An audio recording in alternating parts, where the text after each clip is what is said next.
Vamos abrir as nossas Bíblias na carta de Paulo aos Filipenses, capítulo 3, a partir do verso 1, diz assim o texto: concluindo, meus irmãos, quanto ao mais, alegrai-vos no Senhor. Para mim não é incômodo escrever-vos outra vez sobre o mesmo assunto, e para vós é uma segurança a mais. Tomai cuidado com os cães, cuidado com esses que praticam o mal, cuidado com a falsa circuncisão, porquanto nós é que somos a própria circuncisão, todos nós que adoramos pelo Espírito de Deus, que nos gloriamos em Cristo Jesus e não depositamos confiança alguma na carne, embora eu também tivesse razões para alimentar tal convicção.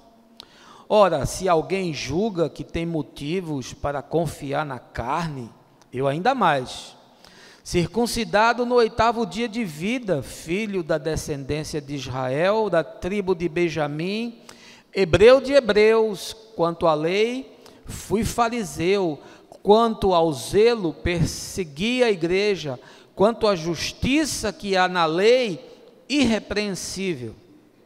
Todavia, o que para mim era lucro, passei a considerar como prejuízo por causa de Cristo.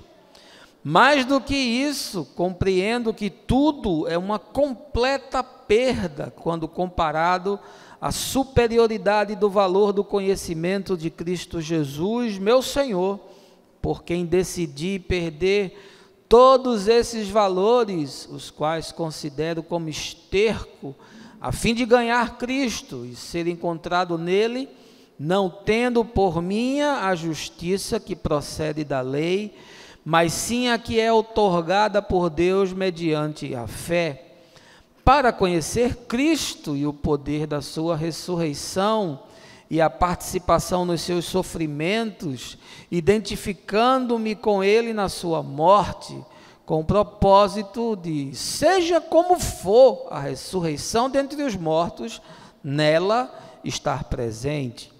Não que eu já tenha alcançado tudo isso, ou seja perfeito, entretanto, vou caminhando, buscando alcançar aquilo para quem também fui alcançado por Cristo Jesus. Irmãos, não penso que eu mesmo já o tenha conquistado, mas tomo a seguinte atitude: esquecendo-me das coisas que para trás ficam e avançando para as que estão diante de mim, apresso-me em direção ao alvo, a fim de ganhar o próprio prêmio da convocação celestial de Deus em Cristo Jesus. Por isso, todos nós que alcançamos a maturidade espiritual, devemos pensar dessa mesma maneira. Porém, se em algum aspecto pensais de forma diferente, também quanto a isso Deus vos esclarecerá. Contudo, caminhemos na medida da perfeição que já atingimos. Essa é uma porção, meus irmãos, da palavra do Senhor, do nosso irmão Paulo, que essa manhã eu desejo que seja como uma faca que corte aí a sua mente, que abra o seu coração, que dilate os seus sentidos e as suas percepções, de tal forma que, uma vez a gente entendido o espírito do que está dito no texto, a gente se aproprie disso como verdade, para que isso seja materializado no chão de cada dia, que reverbere de nós bondade e justiça, sem o qual o texto não tem qualquer que seja significado. Não é o mais forte que sobrevive, nem o mais inteligente, mas o que melhor se adapta às mudanças.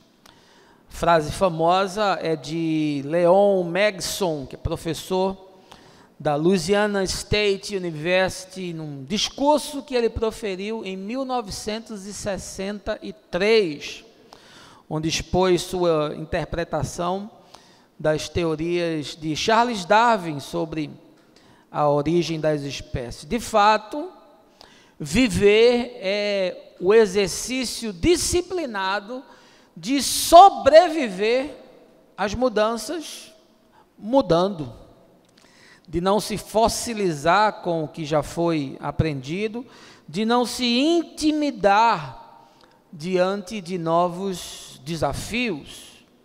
E foi essa inquietação, esse inconformismo que nos trouxe até aqui. Conta-se que Thomas Edison tentou 1000 vezes acender uma lâmpada, até que ele conseguiu. De fato, ali estava um homem cansado das velas, ele queria experimentar algo novo.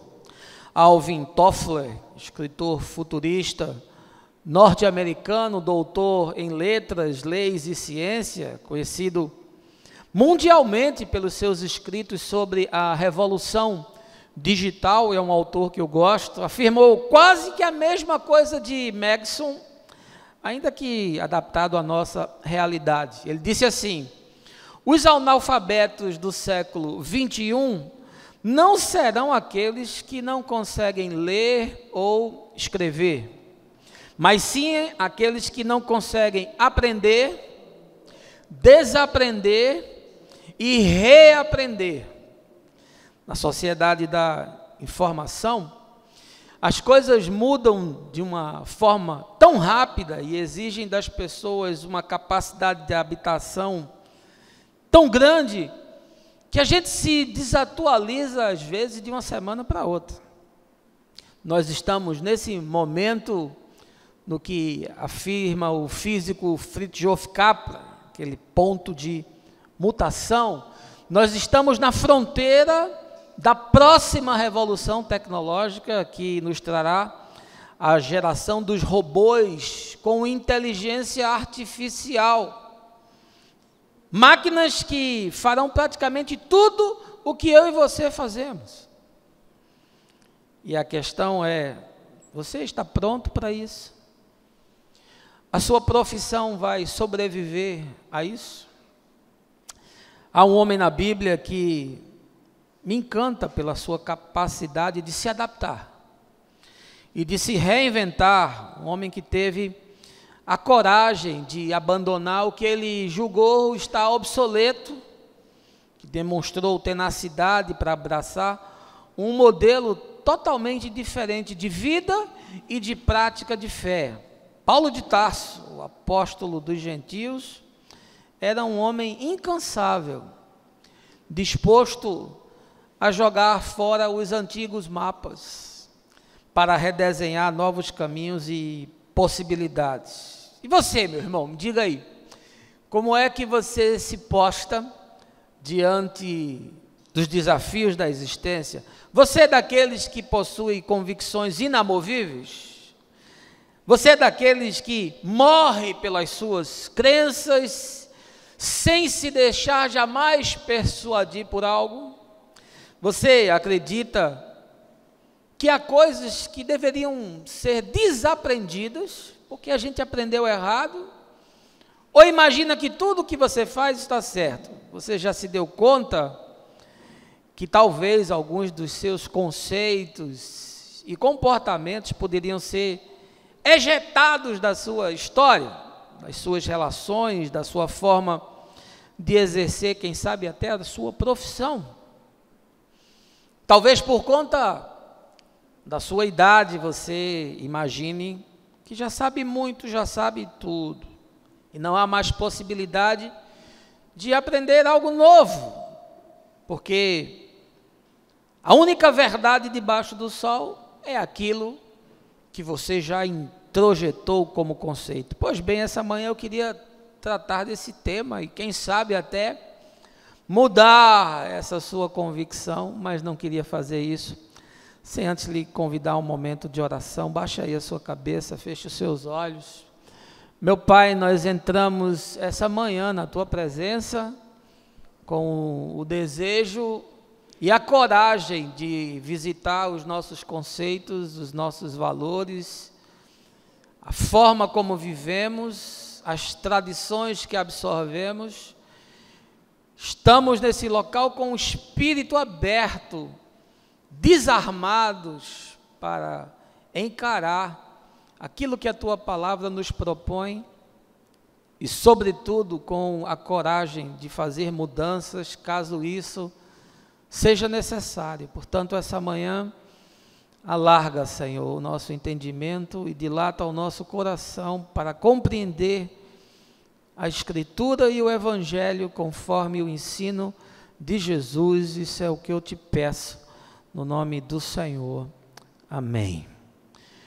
Carta de Paulo aos Filipenses, que formam juntamente, com Colossenses e com Filemon, os escritos do cativeiro.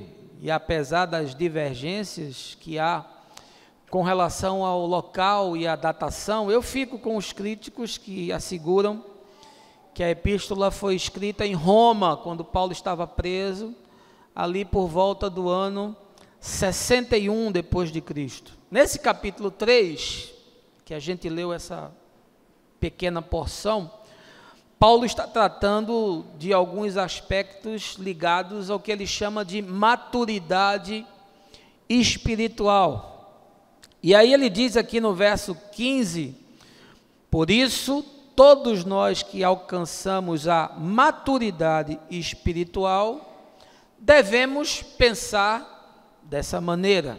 E diz mais no verso 16: caminhemos na medida da perfeição que já atingimos. Em Paulo, portanto, maturidade espiritual tem a ver com uma jornada, tem a ver com um caminho que foi trilhado, com o acúmulo das experiências que nós vamos tendo nas nossas trocas relacionais, no trabalho, na família, entre os amigos, na comunidade de fé, nas diversas situações que o cotidiano vai nos servindo como banquete no chão de cada dia. A crítica literária atribui que provavelmente Paulo morreu por volta do ano 67.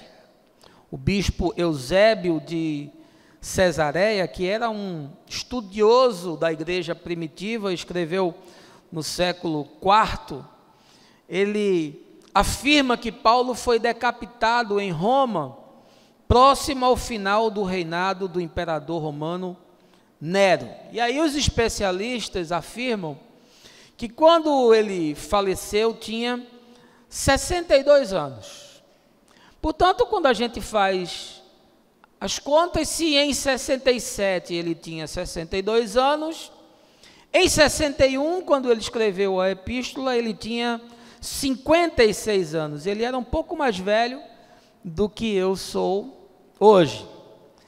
Eu fui coordenador do trabalho que resultou na confecção do cânon da Igreja Cristã Episcopal do bispo Léo Menezes. E aí eu lembro que quando eu tratei desse tema da sagração de bispos, era um capítulo do cânon, eu estabeleci a idade mínima de 50 anos para você sagrar um bispo. Mas depois veio o concílio, que é a reunião dos pastores para aprovar esse cânon, e a minha sugestão foi derrubada, baixaram para 40 anos. Eu considero um homem ou uma mulher de 50 anos maduro. Eu penso que é tempo suficiente para ele acumular experiências na sua jornada. Eu tenho hoje 52 anos. Vou completar agora em junho, já estou me considerando com 52. E eu já andei bastante debaixo do sol, como diz o sábio do Eclesiastes. São 3 formações acadêmicas, 33 anos de profissão, 36 anos de conversão, 34 anos de relação com a minha esposa, 27 dos quais efetivamente casado. Tenho uma filha de 17 anos. Eu já enterrei meu pai, enterrei a minha mãe. É bastante tempo de vida. E quando Paulo fala de si, nesse capítulo, ele também nos dá a noção de que havia caminhado bastante na existência. Os versos 5 e 6, ele faz um resumo e diz assim: circuncidado no 8º dia de vida, filho da descendência de Israel, da tribo de Benjamim, hebreu de hebreus, quanto à lei fui fariseu, quanto ao zelo persegui a igreja, quanto à justiça que há na lei, irrepreensível.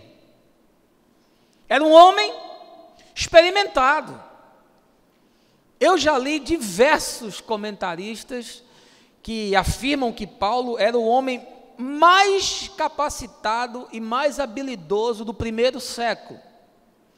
Mestre, pregador, escritor extraordinário, sistematizador, fluente no grego, no hebraico, no aramaico, tinha profundo conhecimento de filosofia grega, era cidadão romano e foi, sem dúvida alguma, o mais notável dos apóstolos de Jesus. 2/3 do Novo Testamento é Paulo.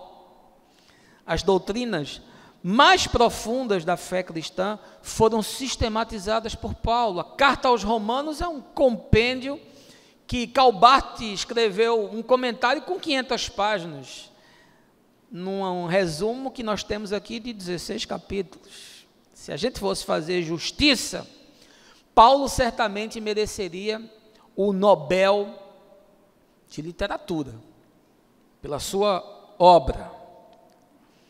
Deixa eu lhe dizer uma coisa, além de pastor, eu me tornei uma espécie de cronista da vida. Eu observo a existência humana e eu vejo como as pessoas erram o alvo, como elas tomam decisões loucas, como elas se emaranham, se enrolam, se deixam prender na teia do destino. E boa parte dessas tragédias que eu assisto estão associadas à incapacidade que as pessoas têm de se adaptar a novos cenários, a novas circunstâncias, a novos desenhos que a vida produz e que exigem aprender de uma forma diferente daquilo que se viveu anteriormente. Como é difícil também a gente desaprender o que a gente aprendeu errado, até porque a gente não admite que está errado. Como é difícil a gente abrir mão de conceitos que se fossilizaram, se calcificaram na nossa mente. Como é difícil a gente abrir mão de heranças familiares, de tradições religiosas, de adestramentos comportamentais. Como é difícil desapegar de experiências que estão inutilizadas pelo trato diário com a realidade humana. E também como é difícil, depois de certa idade, reaprender, revisitar situações nas quais nós nos julgamos mestres, para admitir que a gente precisa voltar ao banco da escola fundamental e começar tudo de novo. Olha, existe um mito de que depois dos 40 anos é muito difícil alguém mudar de ideia sobre algo que introjetou no ser. E tanto mais as décadas passem, mais difícil essa tarefa se torna. Portanto, aos 60 anos, é praticamente impossível alguém mudar um hábito ou uma convicção. Desde que o mundo é mundo, e não apenas agora, aprender, desaprender e reaprender é o grande desafio de existir. E aqui surge a grande questão dessa manhã. Você já se deu conta disso? Ou você é alguém teleguiado? Ou você se tornou obtuso? Você faz sempre as coisas do mesmo jeito, da mesma forma, os seus pensamentos são sempre monolíticos, são sempre lineares, e os condicionamentos que a vida lhe infringiu são tais que você não consegue sequer mudar o caminho de ir para o trabalho. Você é inconfrontável, não se deixa persuadir, você não se permite questionar. Ou você está aberto a coisas novas, a desaprender as coisas velhas e, sobretudo, a reaprender aquilo que foi mal ensinado. Quantas coisas na sua vida poderiam mudar se você se abrisse para essa experiência? E aí eu quero voltar ao texto de Paulo para a gente ver o que é que ele nos ensina sobre essas questões. A mensagem é expositiva, tudo está no texto, retorne aí se você quer me acompanhar. Primeira coisa que Paulo nos ensina nesse texto que ele enviou à igreja de Filipos é que a gente deve aprender sempre, pois o conhecimento é o chão sobre o qual a consciência se assenta para construir uma existência segura. Veja aí o verso 1.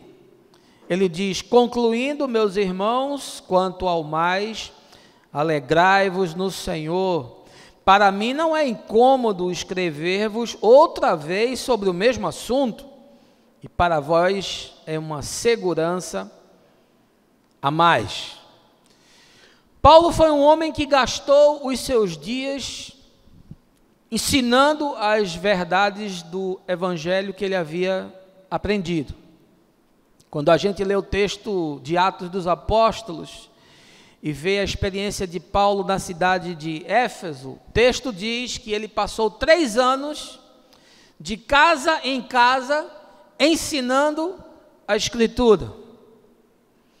Paulo era um homem que entendia que não há mudança de vida se não há mudança de consciência. Aliás, o conceito de metanoia, a palavra grega que significa arrependimento, não é uma tristeza exterior, não é uma contrição gestual, não é uma mudança comportamental, não tem a ver com uma rotina religiosa, mas arrependimento, sobretudo, tem a ver com uma mudança de conceitos, de consciência, de pensamento, de uma matriz cognitiva.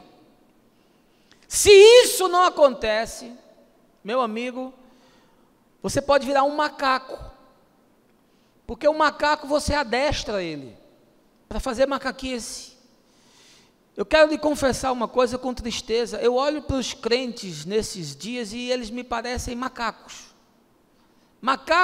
adestrados, repetindo rotinas e fazendo coisas que eles imaginam que vão produzir algum efeito e algum resultado, mas isso é consequência de espasmos comportamentais, de condicionamentos, de doutrinação, mas não é fruto de uma mente que foi alterada.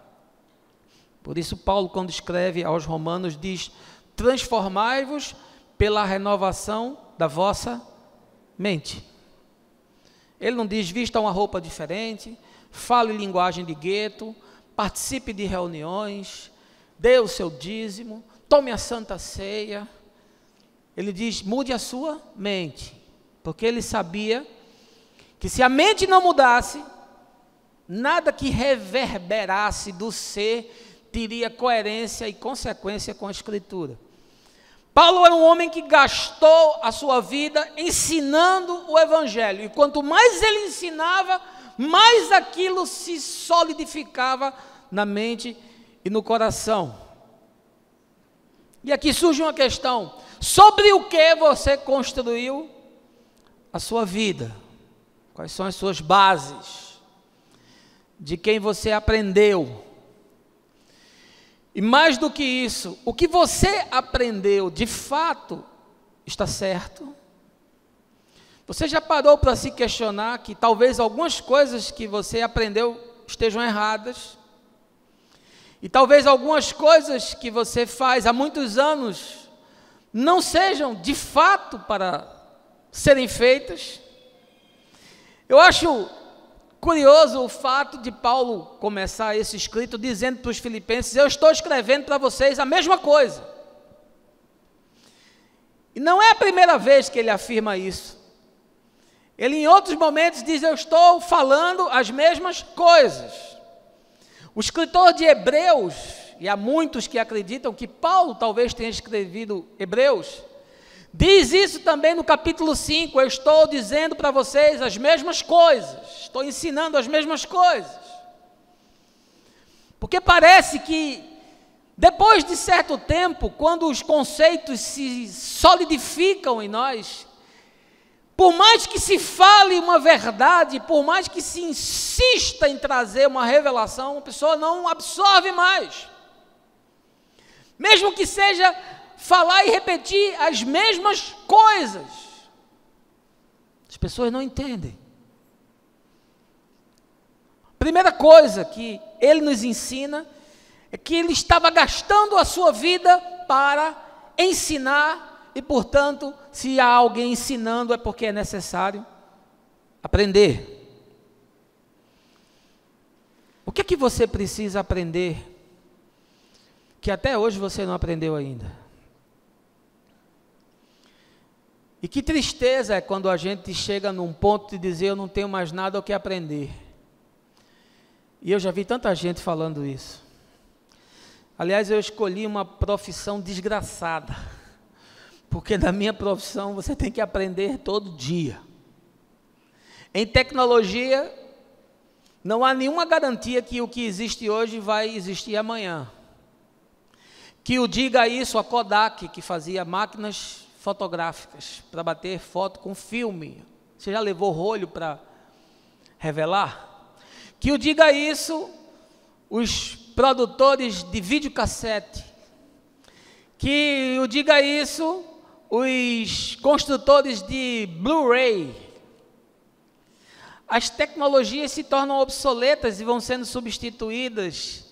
E quem vive na indústria da tecnologia tem que aprender coisas novas todos os dias, porque não há nenhuma garantia que aquilo que bota o pão na sua mesa hoje vai botar amanhã. Você pode desaparecer do mapa. Por exemplo, donos de locadora, né? Sujeito que era dono de locadora, e locadora já foi um negócio que deu dinheiro, mas quem era dono de locadora quebrou, porque veio a Netflix, né? Veio o Globoplay e acabou com isso. O que é que você precisa aprender que até hoje você não aprendeu? Quem sabe você precisa aprender a ser disciplinado, a ser resiliente. E isso seja uma questão que desde sempre na sua história lhe criou problemas. Você não ter essa tenacidade, você não ser essa pessoa que estabelece propósitos e consegue persegui-los e executá-los. Quem sabe essa sua incapacidade, esse seu marasmo, e por que não dizer essa sua preguiça, tenha lhe roubado algumas chances. Eu acho engraçado quando a gente às vezes vê alguém bem sucedido e diz assim: mas o fulano teve muita sorte. Eu tive um chefe, quando trabalhei no Banorte, no banco, que dizia assim: sorte é o encontro da oportunidade com a competência. Só tem sorte quem aproveita a oportunidade quando ela chega, mas que tem competência para fazer o que tem que ser feito. Você é resiliente, quem sabe uma coisa que você tem que aprender na sua vida a ser uma pessoa disciplinada. Quem sabe o seu desafio é se tornar alguém positivo, uma pessoa cheia de fé. Paulo, nesse verso primeiro, está preso em Roma. Ele sabe que vai ser julgado, sabe que vai ser condenado. Ele sabe que o que lhe aguarda é a decapitação. E aí ele está escrevendo para os filipenses e não há nenhuma palavra de amargura, nenhum vitimismo, não há nele nenhuma autocomiseração, não há nenhum queixume, pelo contrário, ele diz: alegrai-vos no Senhor. Se alegrem no Senhor. Ah, como eu encontro gente maldizente, pessimista, negativa, gente que vive urubuzando a existência, né? Lembra daquele bonequinho Uruca, né, que andava uma nuvenzinha assim em cima dele? Tem gente que, se a gente pudesse ver o estado espiritual dela, tinha uma nuvem em cima cheia de raiozinho assim, e uns morcegos voando. Pessimista, negativa, que reclama de tudo, que se queixa de tudo, que não se adapta a nada, que não está disposta a aprender coisa nenhuma. Você é assim, você se tornou assim. E você nem percebe mais que você está assim. E o pior é que quem é assim adoece ele e adoece os que estão do lado. E você vive com a pessoa nesse estado de espírito, a casa inteira é contaminada. Se for no ambiente de trabalho, todo mundo que estiver perto fica perturbado. Quem sabe você tem que aprender a ser perdoador, a ser um pouco mais tolerante com os outros. Você é muito benevolente com você, mas você é implacável com as pessoas. Você não tem aquele fruto do espírito do longo ânimo. Você não consegue conviver com quem não esteja no seu nível, na sua estirpe, na sua envergadura, e aí você se tornou uma pessoa extremamente dada ao juízo. Você anda com a régua de medir, medindo as pessoas a partir dos seus próprios achismos. Quem sabe você tem que aprender a ser uma pessoa que seja mais razoável no trato com o outro, que seja mais misericordiosa, que tenha um olhar sobre o outro mais paciente. Quem sabe você tem que aprender a lidar de uma nova forma com o dinheiro. A boa parte das pessoas que me procuram com problemas, quando a gente vai estudar qual é a raiz da dificuldade, é uma questão financeira. O dinheiro pode ser algo extremamente bom e pode ser uma desgraça. Por isso que a Escritura diz que o amor ao dinheiro é a raiz de todos os males. Ele não diz que o dinheiro é um problema, mas ele diz que o amor ao dinheiro. Mas tem gente que não consegue, mesmo depois da vida adulta, lidar com a questão do dinheiro. Vive escravo de banco, vive escravo de cheque especial, vive escravo de cartão de crédito. A vida deu uma série de oportunidades, o sujeito levou um bocado de tombo, e aqui e ali foi se arrastando, se recuperou. Às vezes a família ajudou, às vezes foi um negócio que chegou, e ele nem sabe que aquilo é uma providência de Deus. Resolve a tua história, resolve a tua vida, paga as tuas dívidas. Aí o cara resolve, começa tudo de novo. Você sabe qual é o top 5 da separação? No top 5 da separação, o top 1, problema financeiro. Não é adultério, problema financeiro. Se tem um negócio que destrói família, problema financeiro. E quem sabe você precisa aprender a lidar com dinheiro.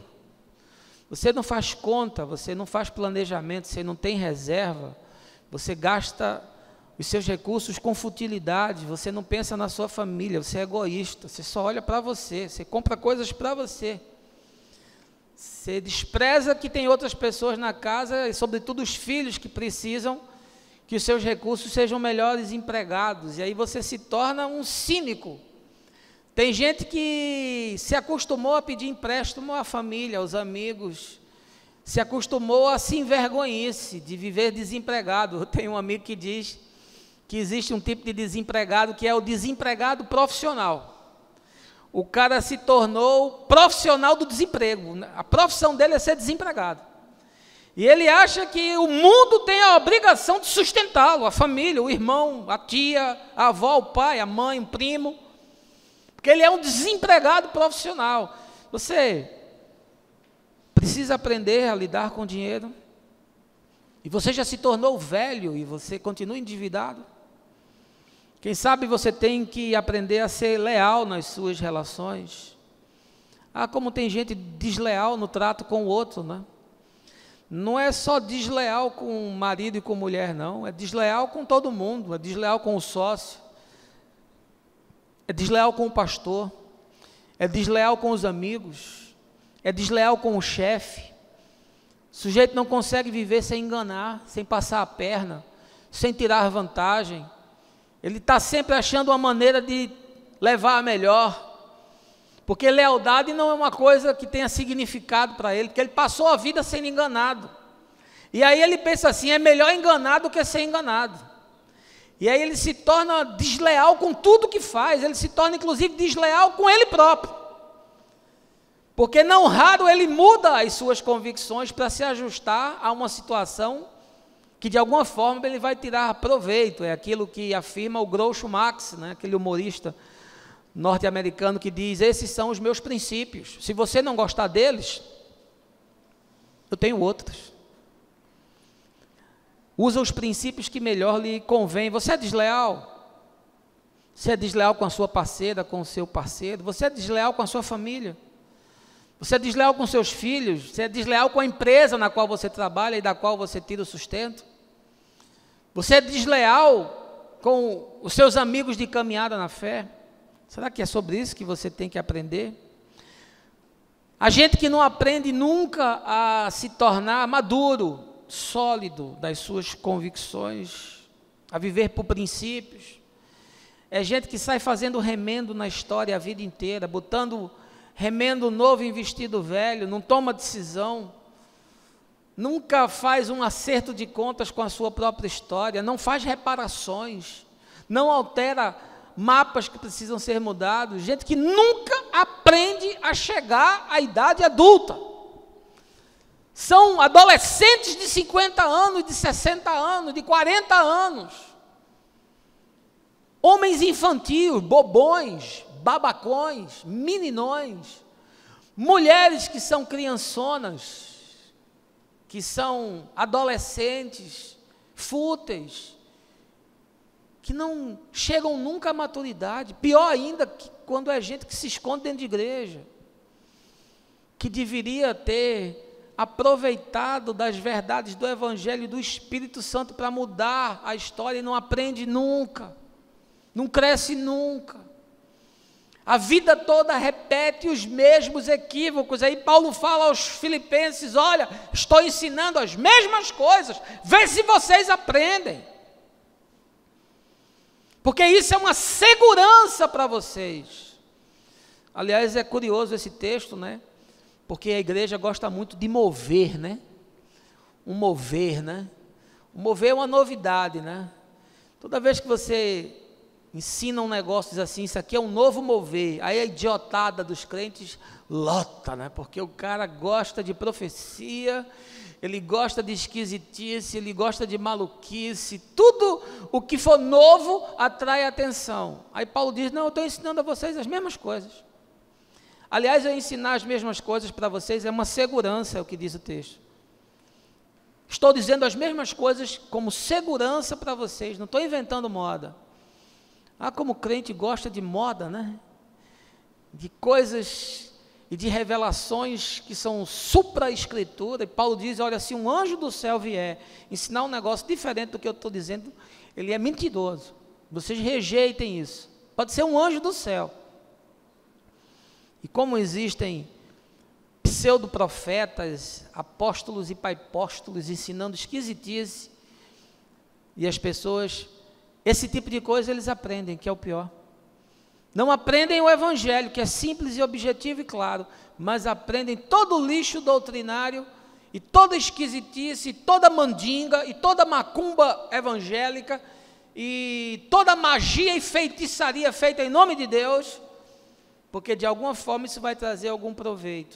O que é que você tem que aprender na sua vida, que até hoje você não aprendeu?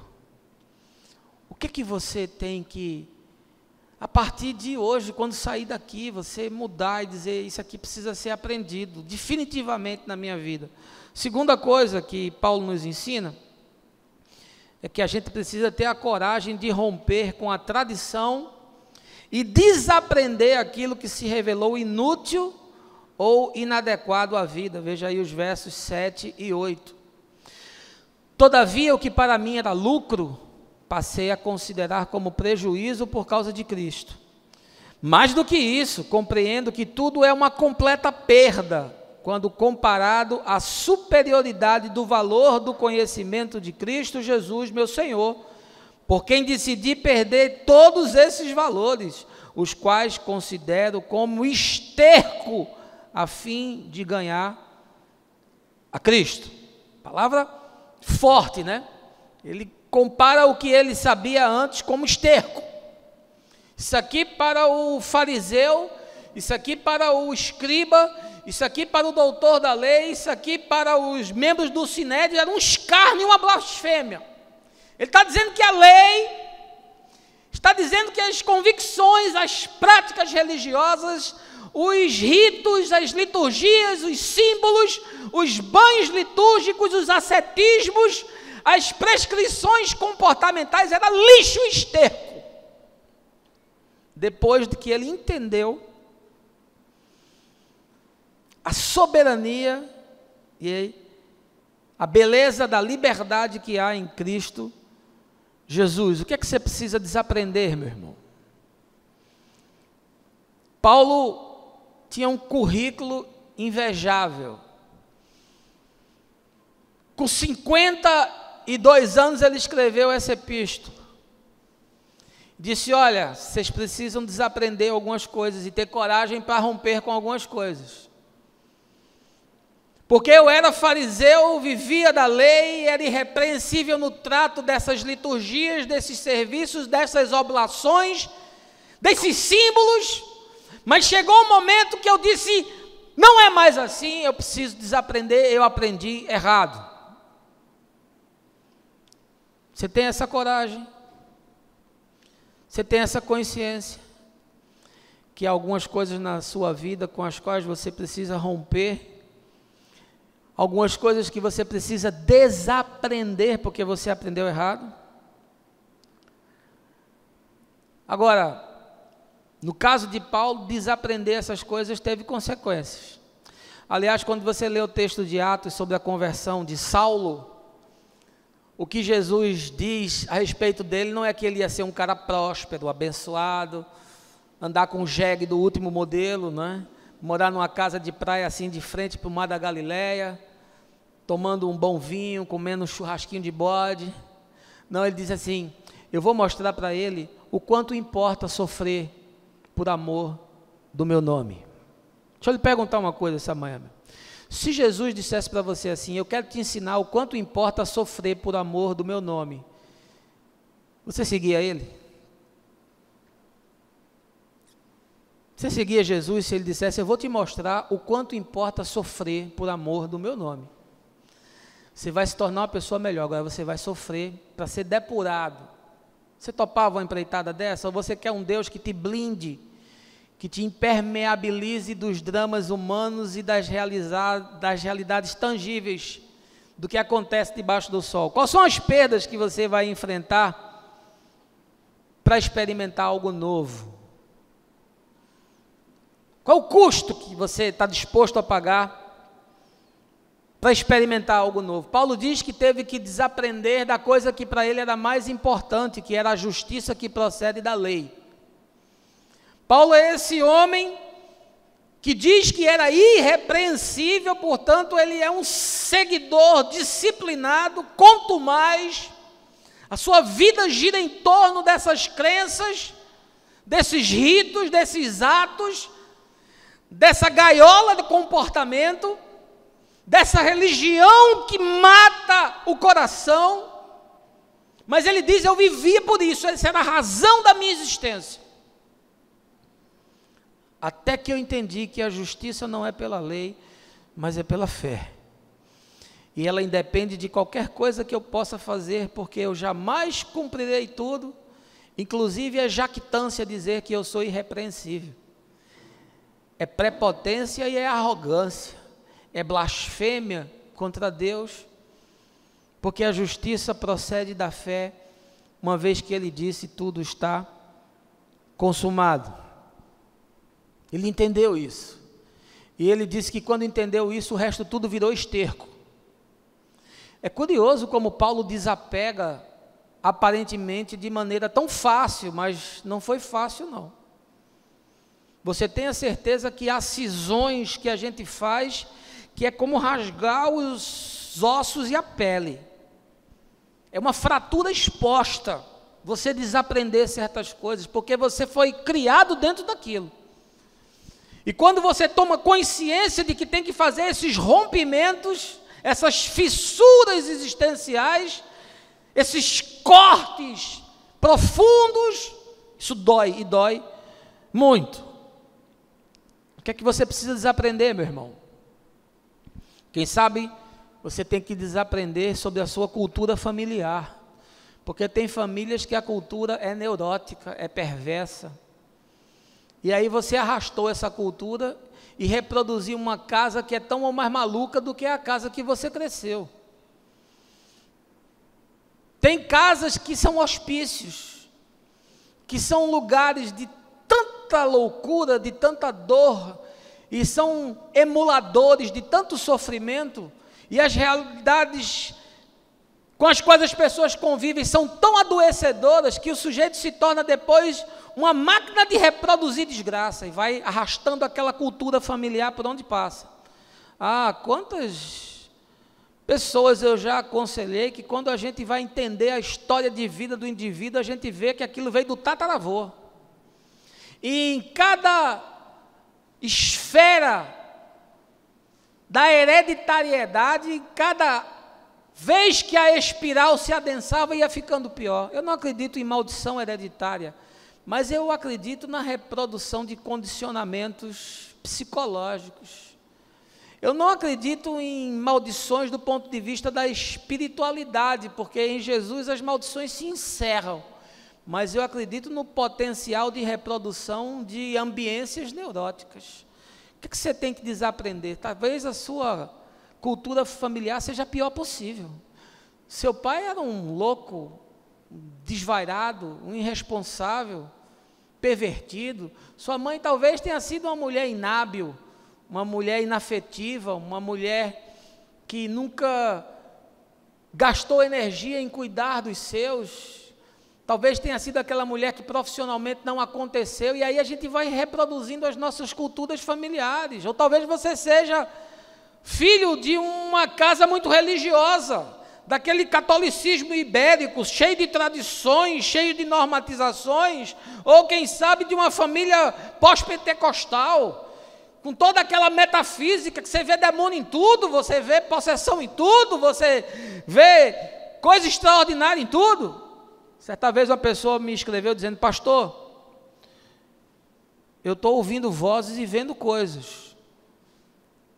O que é que o senhor acha? Aí a primeira coisa que eu perguntei foi o seguinte: qual é a sua igreja?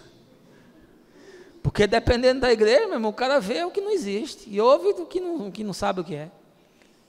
Ele produz aquilo, aquela cenografia adoecedora. Porque o que mais a religião produz é maluquice. Você tem que romper, desaprender da sua cultura familiar.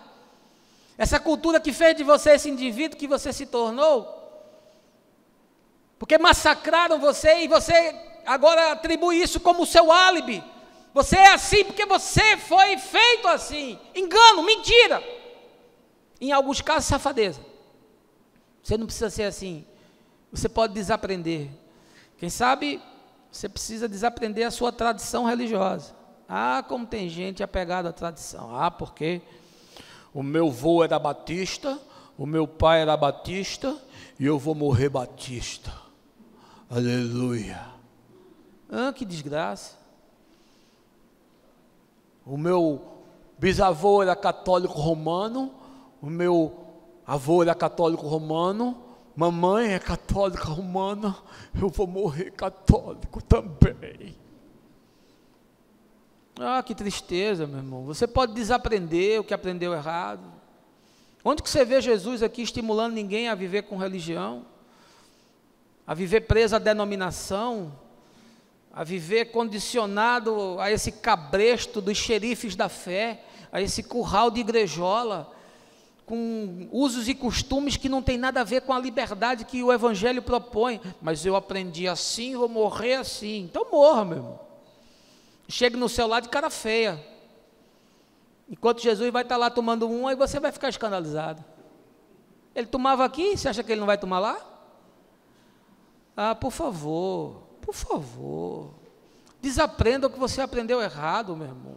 Não fique escravo desse negócio a vida toda. Você nunca nem leu a Bíblia para tirar alguma conclusão séria. Você nunca nem gastou tempo em esquadrinhar essa palavra como Jeremias ensina. Você foi comendo comida pronta.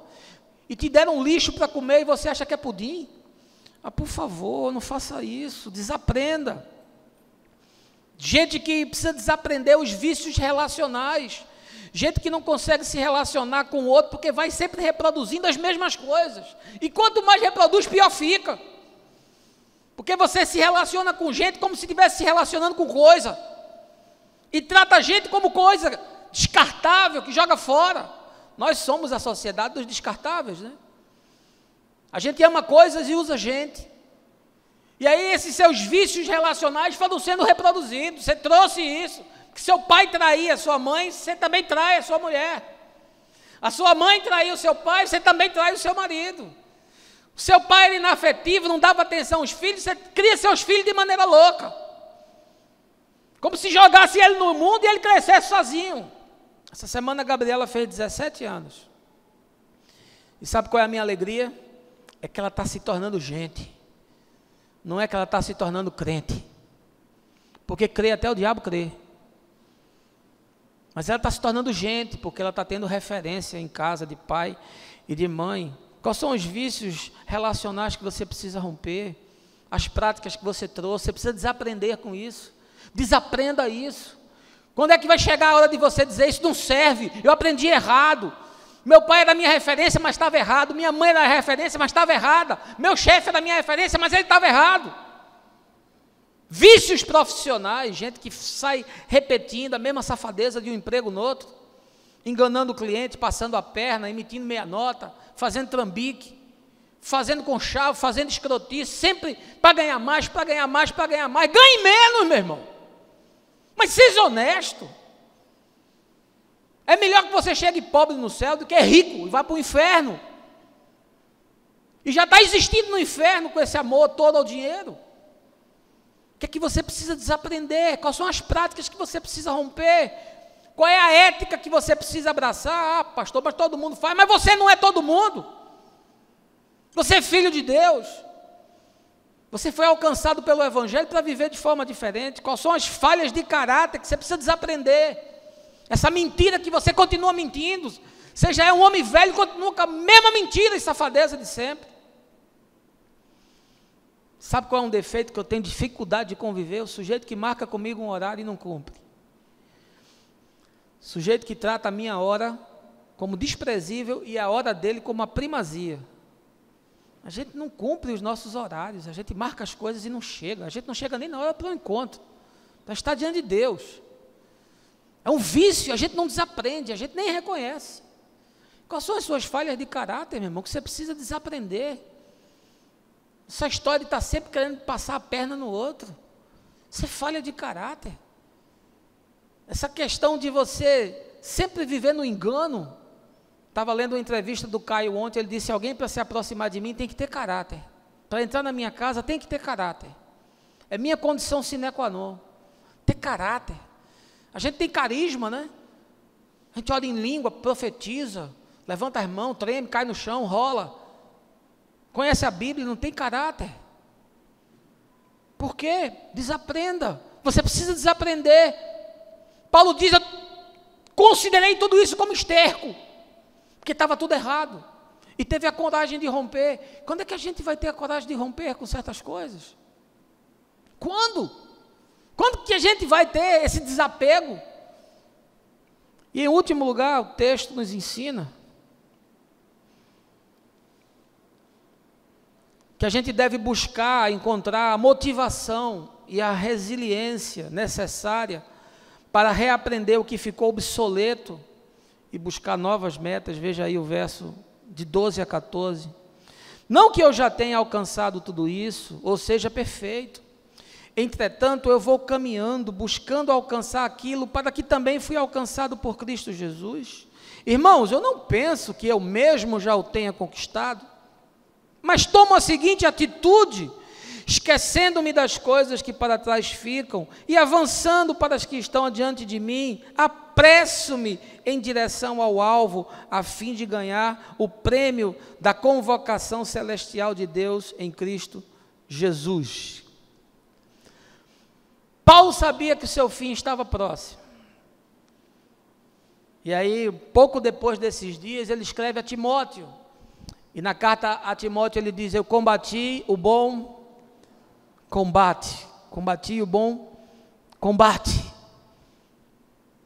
O nosso maninho Carlos Bregantin, lá no encontro do Caminho em Brasília, nos trouxe uma palavra linda sobre esse tema, dizendo: você tem que escolher bons combates para serem feitos na sua vida. Quais são os combates que a gente escolhe? Bons combates, coisas boas para a gente se envolver, coisas boas para a gente aprender, e algumas para a gente reaprender. E aí Paulo diz assim: olha, eu não cheguei lá ainda, eu estou no caminho, eu estou nesse desafio, eu estou nesse propósito, eu estou sendo construído. Ele próprio ensina que a boa obra que Deus começou em nós, Ele vai aperfeiçoando até o último dia, quando ela estará, enfim, completa na eternidade. Portanto, eu e você precisamos ter essa resiliência de reaprender, porque teve coisa que ficou obsoleta na nossa vida. E aí eu acho lindo quando ele diz assim, que ele se esquece do que ficou para trás e avança para aquilo que se tornou agora alvo. Porque aquele alvo já estava obsoleto. Porque aquela meta já havia sido conquistada. Porque aquilo que ele estava fazendo de um jeito, ele entendeu que precisava fazer a mesma coisa, mas de um novo jeito. Quais são as coisas que você tem que fazer de um novo jeito? Você tem que reaprender. Ah, que coisa! A gente olha para a história de tantos, as pessoas me vêm com os mais variados problemas, e a gente vai percebendo que são meras repetições, que a gente aconselha 2, 3, 5 vezes, são as mesmas questões, porque o sujeito não está disposto a reaprender a fazer as coisas de uma nova forma. E Paulo diz: eu quero me esquecer do passado, eu quero superar isso. Tem gente que nunca consegue superar o passado, né? E aí não consegue reaprender nada novo, porque fica nessa roda de moinho, essa roda que Sansão ficou girando cego. Tem gente que é igual a Sansão na vida, é cego e preso a uma roda de moinho, fica repetindo as mesmas coisas, os mesmos erros, os mesmos achismos, as mesmas convicções, e não sai do canto. Gira, gira, gira, gira, entra em loop e não sai do lugar. Quais são as suas metas? Quais são os seus planos? Quais são os seus desafios? O que é que você precisa reaprender para ter algum resultado?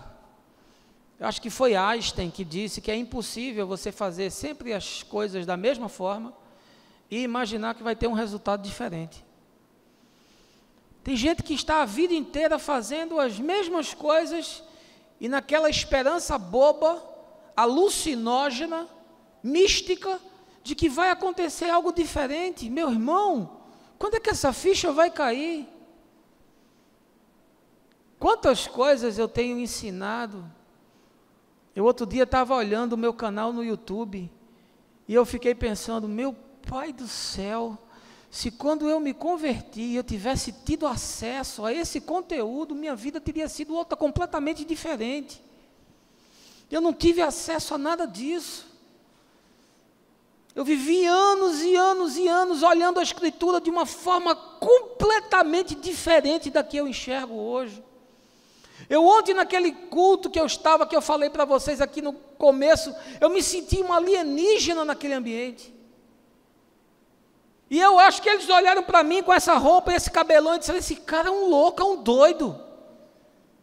Estava profundamente inadequado àquela realidade, porque aquilo não cabe mais. Porque a consciência que se abriu conforme Jesus é outra totalmente diferente. E eu também transformei tudo em perda. Tudo ficou para trás. Para que de alguma forma eu compreenda a loucura da cruz e do Evangelho.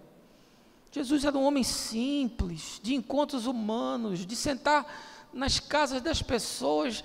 Em Jesus não há liturgia que não seja a liturgia da vida, não há vestes pomposas, não há vitrines, não há nada formalizado, institucionalizado, organizado, metodizado, hierarquizado, nada disso está em Jesus.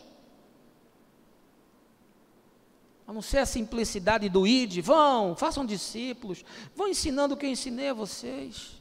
É simples assim. O que você precisa reaprender, meu irmão? Que a gente ensina e você não quer desapegar. Tem coisas que a gente não aprende, fica fossilizado. Tem coisa que a gente não desaprende, fica obtuso. E tem coisa que a gente não reaprende porque se tornou conveniente viver daquela forma. O que você precisa reaprender? Reaprender a amar. Se relacionar com as pessoas de forma diferente, reaprender a sua profissão talvez, as suas práticas que foram lesivas, e por isso que você não prosperou, reaprender a sua vida de comunidade, a sua fé, os seus valores. Tem gente que está aqui, mas nunca entende, não cresce nunca, o coração não se abre, o sujeito nem ficou na instituição, nem se tornou partícipe de uma comunidade de fé com uma proposta de consciência diferente, fica no limbo e não sai do lugar. Ah, por favor, meu irmão, quanta luz você já recebeu? E o que essa luz produziu em você? Isso não avivou o seu espírito, a sua consciência? O que você precisa reaprender? Que você ficou fossilizado na sua crença. Você não se permite pensar de uma forma diferente. Ah, não, aprendi assim, vou morrer assim. Por favor, já não há mais tempo para isso. Paulo está escrevendo a esses irmãos de Filipenses, dizendo, olha, quando é que vocês vão chegar na maturidade? Eu queria aprofundar tanto esse tema, porque ele é bem pastoral, mas o tempo não dá. E eu queria concluir dizendo o seguinte, o cargo máximo na religião judaica na Palestina antiga, era o de sumo sacerdote.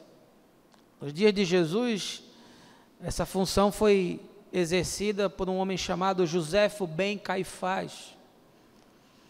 E a sua história, além de estar relatada nos evangelhos, no livro de Atos, ela foi também registrada pelo historiador judaico-romano Flávio Joséfo, que viveu durante o século I. Esse Caifás, ele foi nomeado para o cargo no ano 18 depois de Cristo, pelo procurador romano Valério. Esse Valério foi o que antecedeu o Pilatos. Ele exerceu essa função, o Caifás, até o ano 36. Esse sujeito, ele entra na história, para mim, da pior forma possível, como um religioso que tramou a morte de Jesus. Ele era o pontífice, né, do judaísmo. Ele era o diretor da engrenagem do templo. Ele era o CEO do Sinédrio. E aí esse Caifás, que esteve diante da verdade, mas ele não pôde discerni-la, porque a sua consciência estava leprosa, sem nenhuma sensibilidade. Ele estava diante da salvação, mas ele preferiu rejeitá-la. Ele tinha olhos para ver, mas ele preferiu continuar cego. Ele tinha ouvidos para ouvir, mas ele optou pela surdez. Caifás julgou Jesus num tribunal fraudulento e lhe deu uma sentença mentirosa. Mal sabe ele que no último dia, quem vai julgá-lo é Jesus. E eu não sei que critérios ele vai usar, mas sei que ele será justo. Porque o leão da tribo de Judá estará diante dele. E desse encontro ele não tem como fugir. Paulo era, conforme o que nós lemos, um fariseu zeloso. Mas apesar de toda a cultura e das habilidades que ele possuía, sendo da tribo de Benjamim, ele jamais poderia chegar ao cargo de sumo sacerdote. Porque só os que eram da tribo de Levi poderiam chegar nessa função. Mas Paulo decidiu jogar tudo o que havia aprendido na lata do lixo. E ele chegou à conclusão de que havia aprendido errado. E teve a coragem não só de reaprender sobre a fé, mas a capacidade de desaprender o que estava posto na sua consciência e coração como sofisma e como mentira. E porque ele escolheu andar no caminho estreito, e porque ele decidiu entrar pela porta apertada, ele se tornou um dos homens mais influentes de toda a história e alguém de suma importância para a obra do reino de Deus e do Evangelho. No judaísmo, o máximo que ele poderia ter chegado era sumo sacerdote, e ainda assim nem podia, porque ele não era da linhagem sacerdotal. Mas em Jesus, sendo o apóstolo dos gentios e indo contra toda a lógica humana e reescrevendo a sua história, ele se tornou um dos homens mais importantes da história da humanidade. Sem Paulo, muito provavelmente, eu e você não estaríamos aqui, porque o que os apóstolos aprenderam teria sucumbido dentro de uma seita que se tornaria aquele grupo. Mas é Paulo quem sistematiza e quem abre o entendimento daquela geração inteira para o que Jesus havia ensinado. E eu tenho uma última pergunta para lhe fazer essa manhã. O que é que você vai fazer com tudo isso que eu lhe disse no dia de hoje? O que é que você vai fazer? É preciso aprender, desaprender e reaprender. E eu espero que você tenha um bom domingo, que você gaste tempo com as pessoas que você ama, que você, de encontro em encontro, vá compreendendo melhor as dimensões da fé. E o mais eu vou te falando e vou continuar te falando no caminho. No nome de Jesus. Amém.